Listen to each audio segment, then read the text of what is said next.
दुनिया में सोने की दीवानगी अचानक क्यों बढ़ गई है? क्या अमेरिका के नए राष्ट्रपति डोनाल्ड ट्रंप की वापसी इसकी बड़ी वजह है?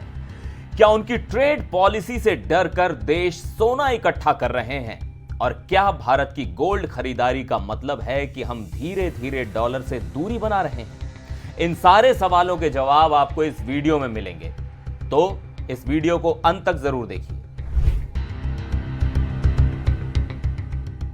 अब जरा ध्यान दीजिए, दुनिया में हर कोई सोने के पीछे भाग रहा है और इसमें सबसे आगे हैं अलग अलग देशों के सेंट्रल बैंक। 2024 में दुनिया भर के सेंट्रल बैंकों ने 1045 टन सोना खरीदा और यह सिलसिला 2022 से लगातार जारी है। पिछले साल पोलैंड ने खरीदा 90 टन सोना, भारत रहा दूसरे नंबर पर। भारत ने 72.6 टन सोना खरीदा, तुर्की ने 75 टन सोना खरीदा और चीन ने 34 टन। अब यह सवाल उठता है कि अचानक गोल्ड की इतनी डिमांड क्यों बढ़ गई? क्या आर्थिक मंदी का डर है या कुछ और? डोनाल्ड ट्रंप 2025 में अमेरिका के नए राष्ट्रपति बन चुके हैं और उनके आते ही एक चीज बिल्कुल साफ हो गई है, अमेरिका की ट्रेड पॉलिसी अब और ज्यादा एग्रेसिव होने वाली है। ट्रंप ने पहले तो मैक्सिको और कनाडा पर भारी भरकम टैरिफ लगा दिया, लेकिन बाद में पीछे हट गए। लेकिन ट्रंप की एक धमकी ने ही सोने के बाजार में खलबली मचा दी। ट्रंप ने धमकी दी है कि वो हर इंपोर्टेड प्रोडक्ट पर कम से कम 10% टैरिफ लगा देंगे। चीन पर ट्रंप पहले से ही 10% का भारी टैरिफ लगा चुके हैं। अमेरिका के नए ट्रेड रूल से कई देशों को डर है कि उनका डॉलर भंडार फ्रीज हो सकता है। यही वजह है कि अब देश अपने विदेशी मुद्रा भंडार को सिर्फ डॉलर पर निर्भर नहीं रखना चाहते।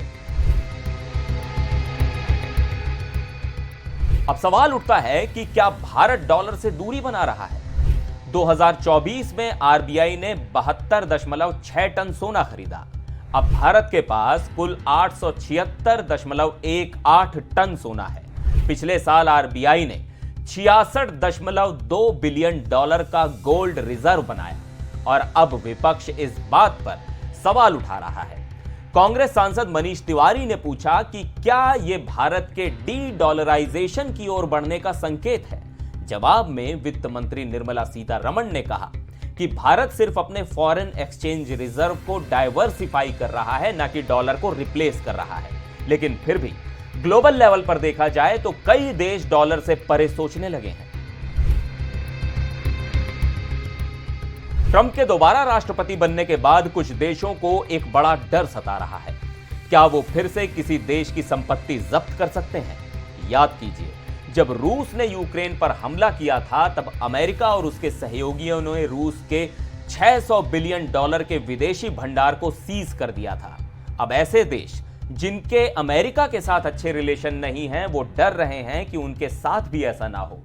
यही वजह है कि अब देश डॉलर से अलग अपनी संपत्ति को सुरक्षित करना चाहते हैं और सोना इस प्लान का सबसे अहम हिस्सा बन गया है।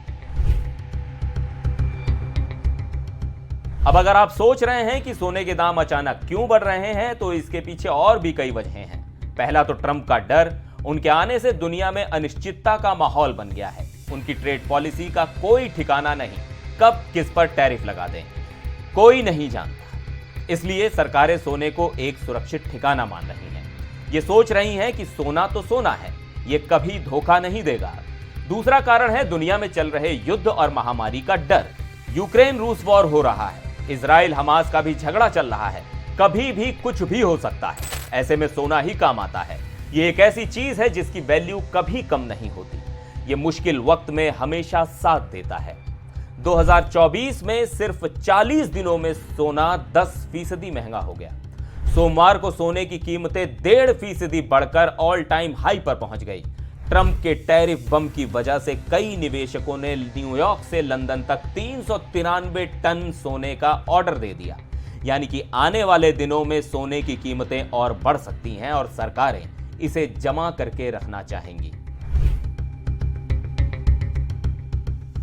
तो कहानी साफ है, दुनिया भर की सरकारें ट्रंप की पॉलिसी से डरी हुई हैं, इसलिए वो सोने पर दांव लगा रही हैं। ट्रंप के टैरिफ बम से डरकर देश सोना इकट्ठा कर रहे हैं।